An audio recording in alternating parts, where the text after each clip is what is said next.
ये पूरा ड्रामा रचाने के लिए इन्हें कितने पैसे दिए तुमने? तौबा करो बेटा, इस बात का अल्लाह गवाह है, मैं झूठ नहीं बोल रही बिल्कुल भी। हाँ, मानती हूँ कि मैंने पैसे लिए थे, लेकिन इससे नहीं। एलिफ को जो लोग यहाँ लाए थे, उन्होंने मुझे एक बड़ी कीमत दी थी, उसकी देखभाल दवा दारू के लिए। हाँ, वो लोग कौन थे ये मैं नहीं जानती। तो उस बच्चे का क्या हुआ? कहाँ पर है वो? हाँ, ज़चकी के 2 दिन बाद कुछ लोग यहाँ मेरे घर में आए थे और वो एलिफ और उसके बच्चे को यहाँ से ले गए। अब वो लोग कौन थे ये मैं नहीं जानती। जो कुछ यहाँ पर हुआ वही सब बता रही हूँ। मैं तुम लोगों से झूठ नहीं बोल रही।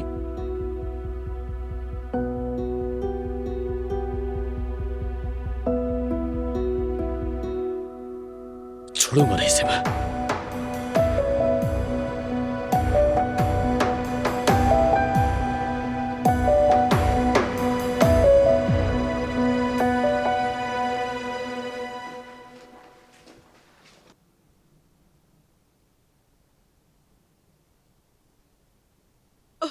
मुंह धोने से कुछ बेहतर महसूस हुआ अम्मी?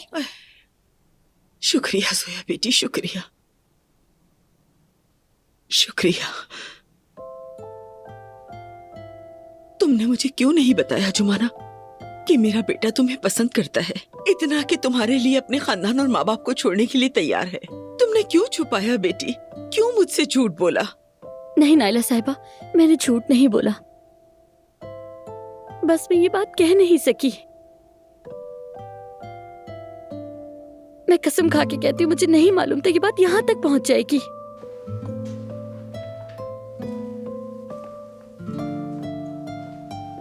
अम्मी आप ठीक तो हैं? नहीं बेटा, ठीक नहीं हूँ। तुम मुझे छोड़कर नहीं जा सकते। आओ सुकून से बैठो, बात करते हैं। जोया,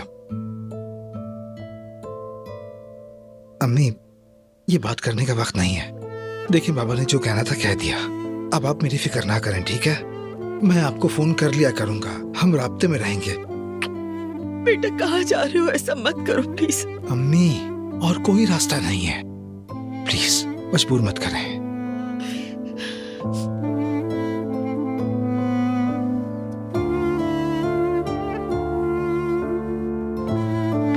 जुमाना